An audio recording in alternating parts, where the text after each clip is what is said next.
love and grace are interchangeable. Mm-hmm. And I said, well, what would that read be if it was, grace is patient, grace is everlasting, grace is,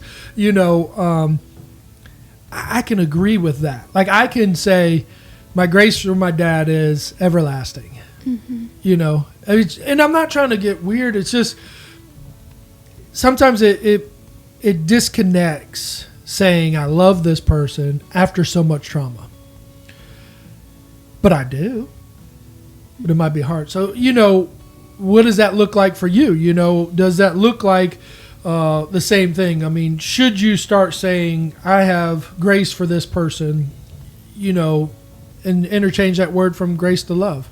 I really think the two are interchangeable and mean kind of the same thing. I think it just kind of gives a face to love. I think like love, we're like, we got to write little hearts and, you're the greatest and stuff like that.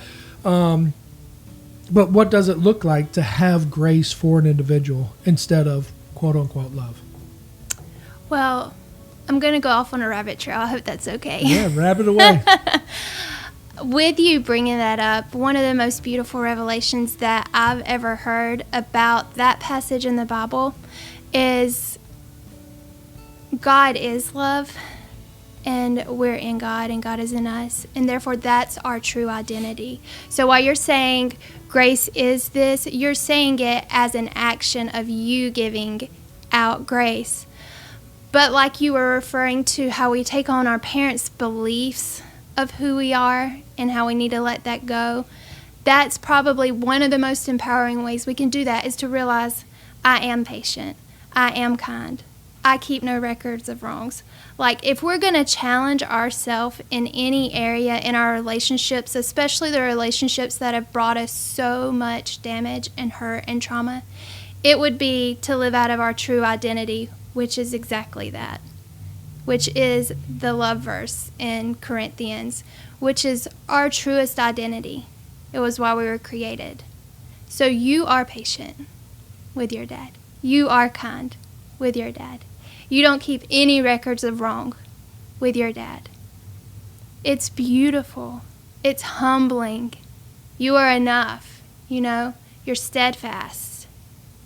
And that's how we're supposed to be. It is easier said than done, because sometimes we just have to process all that has happened to us, because the trauma is real. It doesn't matter if I tell you, Ben, my dad stepped on my toe when I was 5 years old and he didn't apologize. That was a traumatic experience for me, even though to you, he's like, oh, it's probably an accident. You know what I mean?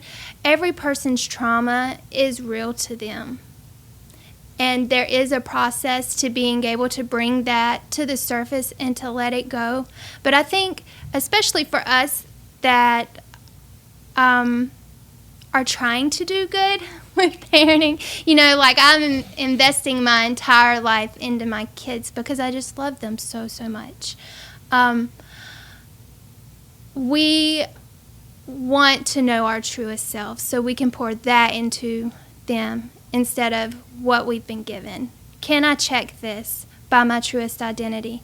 Am I being kind right now? And I do that sometimes. Like, if I just react to my kids, I'm like, okay, that wasn't a moment of being patient or being kind. Am I holding that wrong over them in this moment? Can I let it go?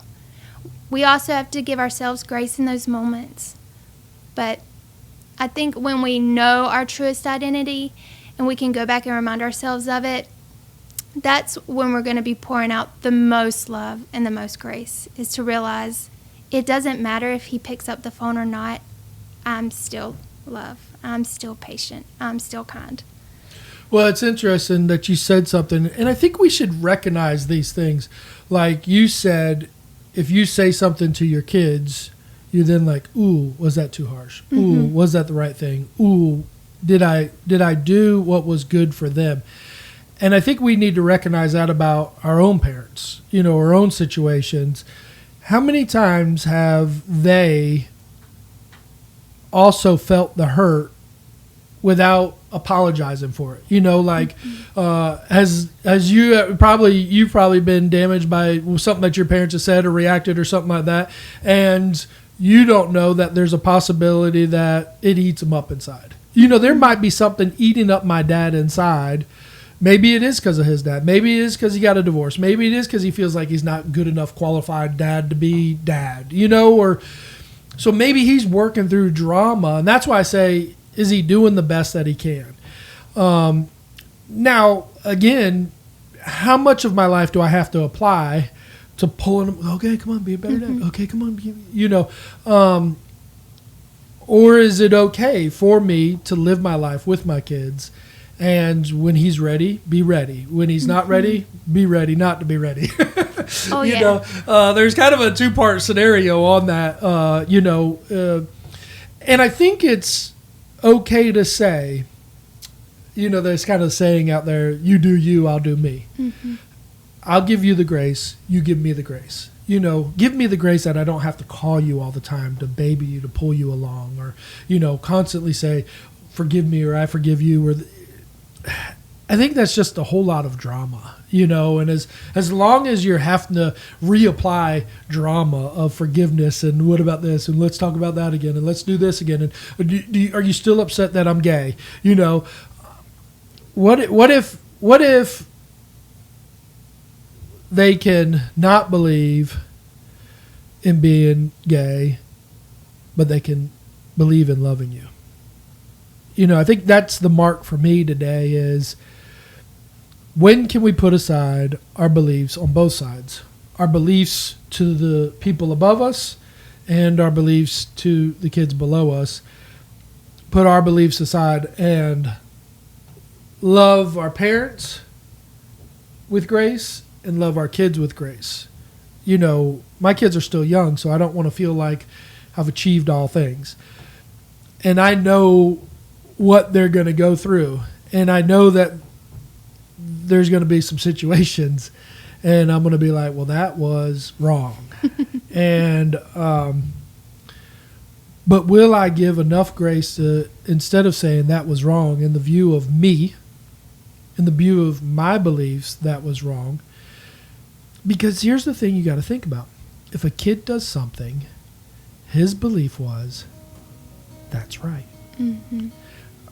So same with our parents.